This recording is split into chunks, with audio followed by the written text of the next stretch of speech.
मैं आप सबके साथ शेयर करने वाली हूँ अपनी वैष्णो देवी की ट्रिप। मैंने छोटे-छोटे ग्लिम्पसेस लिए हैं आप सबके साथ शेयर करने के लिए। यहाँ से शुरू होती है वैष्णो देवी की यात्रा बाणगंगा से।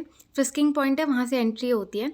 तो मैंने एंट्री कर ली थी और मैं बहुत जोश में थी, मैं बहुत एक्साइटेड थी कि हम जा रहे हैं। तो धीरे-धीरे मैंने चलना स्टार्ट किया और मैं आगे बताती हूँ मेरे साथ हुआ क्या। मतलब इस बार तो बहुत बुरी हालत हो गई थी मेरी। ये वहाँ की लिस्ट है, मतलब अगर आपको पालकी करनी है, पिट्ठू करना है या घोड़ा करना है, पोनी करना है, तो आप यहाँ पे चेक कर सकते हैं। ये इसका मैंने क्लोज़अप शूट किया है, थोड़ा-सा अगर आपको आइडिया लग जाएगा। मैंने नहीं किया था, मैं चल कर ही गई थी। फिर हमने चलना स्टार्ट किया। यहाँ पे ना मैंने नोटिस किया शॉप्स हैं, अगर आप मेडिसिन भूल गए या ठंड हो रही है, आपको कुछ कपड़े लेने हैं, जैकेट लेने हैं, सॉक्स लेने हैं, तो यहाँ पे बहुत सारी शॉप्स हैं, हर चीज़ की शॉप है। तो आपको उसकी टेंशन लेने की ज़रूरत नहीं है। फिर हमने आगे चलना शुरू किया धीरे-धीरे और अभी तो स्टार्टिंग है, बट आगे मेरी हालत बुरी होने वाली है। तो अभी धीरे-धीरे हम जोश में हैं बिल्कुल। अभी हमने स्टार्ट ही किया था, तो अभी चरण पादुका नहीं आया था। मैंने यहाँ देखा फ़ोटोज़ अगर आपको क्लिक करानी है तो यहाँ पे डिफ़रेंट थीम्स में इन्होंने फ़ोटोज़ की भी शॉप्स ओपन करी हुई हैं। आपको 3 या 5 मिनट में वो फ़ोटोज़ क्लिक करके आपको दे देते हैं। यहाँ पे सिम अगर आप लेना चाहते हैं तो सिम की भी शॉप्स हैं, क्योंकि यहाँ पे सिम काम नहीं करता है। मेरा भी बंद हो गया था, तो यहाँ पे सिम काम नहीं करेगा, सिर्फ पोस्टपेड सिम ही वर्क करता है। तो अगर आपके पास प्रीपेड है तो आप यहाँ से भी ले सकते हैं। फिर आगे चलना शुरू किया। अब ये मैं नीचे जा रही हूँ बाणगंगा के लिए। बाणगंगा में कहते हैं कि यहाँ पे माता रानी ने तीर चलाया था और जिससे ये प्रकट हुई थी, और फिर उन्होंने अपने केश धोए थे, केश को वॉश किया था, तो इसीलिए इसे बाणगंगा कहते हैं। और उनके साथ हनुमान जी भी थे, तो उन्होंने हनुमान जी की प्यास बुझाने के लिए तीर मारकर इस गंगा की शुरुआत की थी, मतलब ये स्टार्ट हुई थी। तो हम नीचे जा रहे थे, यहाँ पे छोटे छोटे बंदर भी खेल रहे थे बहुत। अब तो पिछले साल मैंने देखा था कि काफ़ी पानी था, बट इस बार तो बहुत कम पानी था बाणगंगा में। मतलब कोई नहाना चाहे तो थोड़ी मुश्किल होगी, बट इस बार बहुत कम पानी था। तो ये छोटे-छोटे बंदर हैं, यहाँ पे खेल रहे थे। यहाँ पे बंदरों से आप बच के रहना। बंदर अगर आपके हाथ में कोई सामान है तो वो छीन के ले जाते हैं, तो वो आप ध्यान रखना।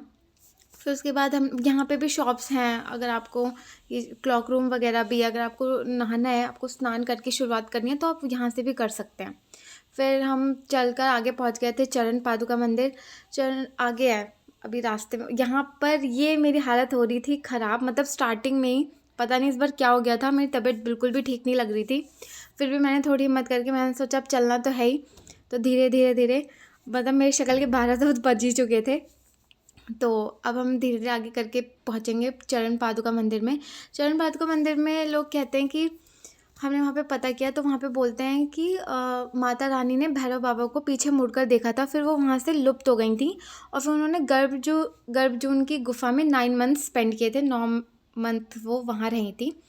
तो ये चरण पादुका के दर्शन, हम अंदर भी गए थे।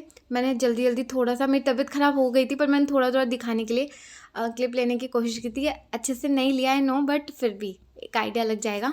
तो उसके बाद फिर हमने चरण पादुका के दर्शन किए, बहुत अच्छे से दर्शन किए, ज़्यादा भीड़ भी नहीं थी। पर ये मैंने और गलती कर दी, मैंने ले लिए यहाँ से स्टेयर्स, और मुझे स्टेयर्स नहीं लेने चाहिए थे। स्टेयर्स बिल्कुल भी नहीं लेने चाहिए, अगर मतलब तबीयत ख़राब हो चाहे ना हो, अगर आप चढ़ रहे हैं तो नॉर्मल जो रास्ता है उसी से चढ़ना चाहिए, क्योंकि स्टेयर्स में तो बहुत हालत बुरी हो जाती है। ये व्यू था, यहाँ पे धुंध दिख रही है थोड़ी-थोड़ी, पर बहुत अच्छा दिख रहा था। मतलब फ़ोन में इतना अच्छे से कैप्चर नहीं हुआ है, बट रियलिटी में बहुत सुंदर लग रहा था। हम थोड़ी देर वहाँ पे खड़े हुए, थोड़ा-सा व्यू एन्जॉय किया, देखा, थोड़ा रेस्ट लिया, फिर हम आगे बढ़े।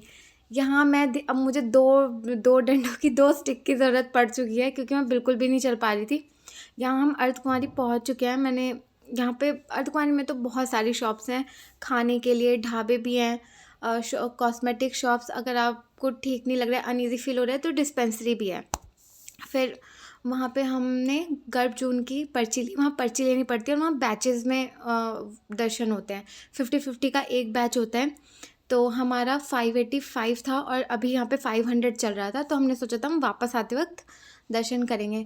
तो हमने पर्ची ले ली थी और ये है वहाँ का थोड़ा-सा व्यू। यहाँ पे ये भवन भी है, मैं नाम भूल गई भवन का, आई थिंक दुर्गा भवन। वहाँ पे रहने का भी वो है, फैसिलिटी है। यहाँ से बाहर निकलने का है और जहाँ से मैंने पहले शो किया था वहाँ से एंट्री करते हैं, यहाँ से बाहर निकलते हैं दर्शन करके। और ये है सुबह का थोड़ा सा नज़ारा, बहुत अच्छा मौसम था सुबह सुबह तो मैंने थोड़ा सा रिकॉर्ड करने की कोशिश किया है। फिर हमने सोचा थोड़ा सा खा लेते हैं क्योंकि कुछ खाया नहीं था। तो मेरे फ्रेंड्स ने तो थाली ऑर्डर की थी, सबने थोड़ा शेयर करके खाया। मैंने डोसा लिया था, डोसा एवरेज था, मतलब ठीक ठीक था, ज़्यादा अच्छा नहीं। इससे बेटर थाली थी, मतलब मेरे फेस के एक्सप्रेशन बता रहे हैं कि ज़्यादा अच्छा नहीं है क्योंकि वो जो सांभर है वो सब्ज़ी जैसी लग रही थी। बट ठीक है, आप क्या ही एक्सपेक्ट करेंगे, तो ठीक था, मतलब ओके ओके था। फिर हमने थोड़ा सा ये खाना एंजॉय किया। उसके बाद शाम होते होते हमें मतलब मेरी तबीयत इतनी ख़राब थी कि रात हो गई थी मुझे पहुँचते पहुँचते। फिर धीरे धीरे हमने कंटिन्यू किया, कहीं सीढ़ियाँ ली, कहीं हमने नॉर्मल रास्ते से कंटिन्यू किया था। तो अंधेरा हो ही गया था, हमें पता था कि लेट तो होने ही वाला है और हमें भैरव बाबा जाने के लिए भी बहुत लेट हो गया था। ये है थोड़ा सा नाइट व्यू, थोड़ा सा आया है, वो पता नहीं कहाँ गई, क्लिप मुझे मिल ही नहीं रही है। बट हाँ ठीक है, फिर मैंने यहाँ से थोड़ा स्टेयर्स फिर से लिया था ताकि हम जल्दी पहुँचें क्योंकि हमें ऑलरेडी बहुत लेट हो रहा था। तो फिर धीरे धीरे चलना शुरू किया और मैं हर 4 कदम के बाद बैठ जा रही थी। यहाँ पे भी मैं बैठी हुई हूँ, मेरी इतनी हालत ख़राब हो गई थी, मतलब मुझे ऐसा लग रहा था मैं, ठंड भी बहुत थी, रात होते होते तो बहुत ठंड हो गई थी और मुझे ऐसा लग रहा था मैं पहुँच पाऊँगी कि भी नहीं। मैं चार कदम चलती फिर बैठ जाती, फिर 4 कदम चलती फिर बैठ जाती। ये हम वहाँ पहुँच के मैंने देखा वहाँ पे आग लगी हुई है, जो माता रानी का भवन है उससे थोड़ा सा पहले वहाँ पे इतनी ज़्यादा आग लगी हुई है। मैंने वहाँ पे किसी से पूछा तो उन्होंने बताया कि इस साल बारिश भी नहीं हुई है, तो स्नो भी नहीं गिरी है, जबकि स्नो वहाँ पे दिसंबर में हो जाती है, लेकिन इस बार नहीं हुई थी। मैं जनवरी में गई थी, तो इस बार स्नो भी जनवरी तक तो नहीं गिरी, उसके बाद गिर जाए तो पता नहीं, पर अभी तो नहीं गिरी थी। फिर यहाँ पे मैंने देखा इतनी ज़्यादा एरिया में ये फैली हुई है और वो बता रहे थे कि अभी तो और फैलेगी। तो ये है ग्लोबल वार्मिंग के इफ़ेक्ट्स हम देख ही रहे हैं, फिर भी हम ध्यान नहीं देते हैं। और मैं फिर ऊपर हमने दर्शन किए माता रानी के, फिर ऊपर भैरव बाबा के लिए हम चढ़ गए थे धीरे धीरे। ये भैरव बाबा में हूँ मैं, कुछ ले पाई क्लिप्स, कुछ नहीं ले पाई, बट हाँ मैंने कोशिश किया है थोड़ा सा अपनी जर्नी को दिखाने की। तो ये हम दर्शन करके, बिल्कुल भी भीड़ नहीं थी रात में, भैरव बाबा में बिल्कुल भी भीड़ नहीं थी, हमें बहुत जल्दी जल्दी दर्शन हो गए थे। तो फिर हम दर्शन करके हम थोड़ा सा वहाँ बैठे, ठंड बहुत हो रही थी पर थोड़ा वेदर को एंजॉय करने की कोशिश की, दर्शन किया क्योंकि हमें वापस नीचे भी उतरना था। फिर हमने नीचे उतरना स्टार्ट कर दिया था। यहाँ पे रात का टाइम है तो ऐसा कुछ दिख नहीं रहा, वरना यहाँ से व्यू बहुत अच्छा आता है। पिछले साल मैंने मॉर्निंग में ही दर्शन किए थे तो बहुत अच्छा व्यू था। अभी तो रात है तो कुछ नहीं दिख रहा है। मैंने फिर से वो जलने वाली, क्योंकि मुझे बहुत, मतलब मैं सोच में पड़ गई थी कि इतनी ज़्यादा एरिया में कैसे आग लगी हुई है। फिर पर यही है कि ग्लोबल वार्मिंग के इफ़ेक्ट्स और हमें इट्स अ हाई टाइम कि हम ग्लोबल वार्मिंग के बारे में सोचें और कुछ करें भी।